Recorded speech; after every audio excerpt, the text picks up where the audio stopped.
Breaking అంతోంది. Assembly సమావేశాలకు TDP కసరత్తు చేస్తోంది. ఈ నెల 30 నుంచి ఏపీ అసెంబ్లీ సమావేశాలు ప్రారంభం కానున్నాయి. 6 పని దినాలు అసెంబ్లీ సమావేశాలు నిర్వహించే అవకాశం కనిపిస్తోంది. ఈ అసెంబ్లీ సమావేశాలకు టీడీపీ తీవ్ర కసరత్తు చేస్తున్నట్లు కనిపిస్తోంది. ప్రజల్లోకి తీసుకెళ్లాల్సిన అంశాలపై టీడీపీ ఫోకస్ పెట్టింది. రైతు రుణమాఫీ, 2000 రూపాయల పింఛన్, ఇతర సంక్షేమ పథకాలను ప్రస్తావించాలని టీడీపీ భావిస్తోంది. రైతు రుణమాఫీ చెల్లింపులకు కావలసిన 9,000 కోట్ల రూపాయల నిధుల వేటలో ప్రభుత్వం ఉన్నట్టు తెలుస్తోంది. పూర్తి డీటెయిల్స్ తెలుసుకుందాం. మా ప్రతినిధి రవిచంద్ ఫోన్ లైన్లో సిద్ధంగా ఉన్నారు. రవిచంద్, ఏపీ అసెంబ్లీ సమావేశాలు స్టార్ట్ కాబోతున్నట్టు తెలుస్తోంది. పూర్తి డీటెయిల్స్ ఇవ్వండి. ఈ నెల 30వ తారీఖున ఆంధ్రప్రదేశ్ అసెంబ్లీ చివరి సమావేశాలు ప్రారంభం కాబోతున్నాయి. ఓట్ ఆన్ అకౌంట్ బడ్జెట్, ఎందుకంటే ఏప్రిల్లో ఎన్నికలు రాబోతున్న నేపథ్యంలో ఓట్ ఆన్ అకౌంట్ బడ్జెట్ ప్రవేశపెట్టాల్సిన అవసరం రాజ్యాంగపరంగా ఉంది కనుక 30వ తారీఖు నుంచి అసెంబ్లీ సెషన్స్ పెట్టి 5వ తారీఖు ఓట్ ఆన్ అకౌంట్ బడ్జెట్ పెట్టాలని కూడా ప్రభుత్వం ఒక నిర్ణయానికి వచ్చినట్టు తెలుస్తుంది.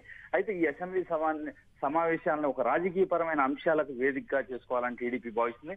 ఎందుకంటే ఇప్పటికే ముఖ్యమంత్రి నెల్లూరు సభలో ప్రకటించారు, ఏదైతే పేదలకు పింఛను 2,000 రూపాయలు పెంచాలని ప్రభుత్వం నిర్ణయం తీసుకుంది. ఫిబ్రవరి మొదటి వారం నుంచి కూడా ఒకేసారి 3,000 వచ్చేటట్టు, ఈ నెల వచ్చే నెల కలిపి కూడా 3,000 వచ్చేటట్టు కూడా ప్రభుత్వం ఒక విధానపరమైన నిర్ణయం తీసుకుంటుంది. అదేవిధంగా రుణమాఫీకి సంబంధించి కూడా దాదాపు 2 దఫాల వాయిదాలు వేయాల్సిన పరిస్థితి ఉంది. ఇది కూడా ఈ నెలాఖరులో డబ్బులు వచ్చే అవకాశం ఉంది. ఎట్టి పరిస్థితుల్లో కూడా పండగ తర్వాత ప్రభుత్వానికి నిధులు వస్తాయి. ఆ నిధులతో ఏదైతే ఆ 10,000 కోట్ల లోటును కూడా భర్తీ చేసి రైతు రుణమాఫీని పూర్తిగా మాఫీ చేశారు అనే ఒక పేరు రావాలని కూడా ప్రభుత్వం భావిస్తుంది. ఈ నేపథ్యంలో ఏదైతే రైతు రుణమాఫీ బకాయిలు కావచ్చు, అదేవిధంగా 2,000 రూపాయల పింఛన్లు, ఈ 2 కూడా అమలు జరిపి ప్రజల్లో అది పెద్ద చర్చ చేయాలని కూడా టీడీపీ భావిస్తుంది. ఈ నేపథ్యంలోనే అసెంబ్లీ సమావేశాల్లో వేదికగా ఈ ప్రభుత్వం సాధించిన ప్రగతిని వెలుగెత్తి చాటాలని కూడా టీడీపీ భావిస్తుంది. అదేవిధంగా ప్రతిపక్షం కావచ్చు, ప్రతిపక్షాలు ముఖ్యంగా బీజేపీకి వైసీపీకి ఉన్న బంధాన్ని ఈ సభ వేదికగా మరోసారి ఎండగట్టాలి.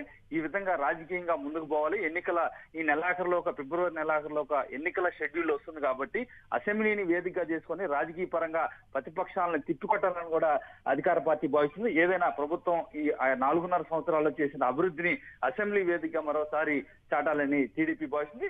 ఈ వారం రోజుల సమావేశాల్లో టీడీపీ సభ్యులందరూ తప్పనిసరిగా హాజరు కావాలి. ఏ అంశాలు చర్చించాలనేది ఇప్పటికే అసెంబ్లీ వ్యూహ కమిటీ ప్రతినిధులు చర్చిస్తున్నారు. ఎజెండాలో ఇవన్నీ కూడా చేరుస్తున్నారు.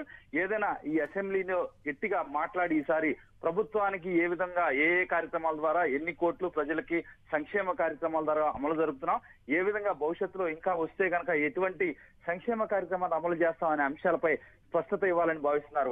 Thank you Ravichand.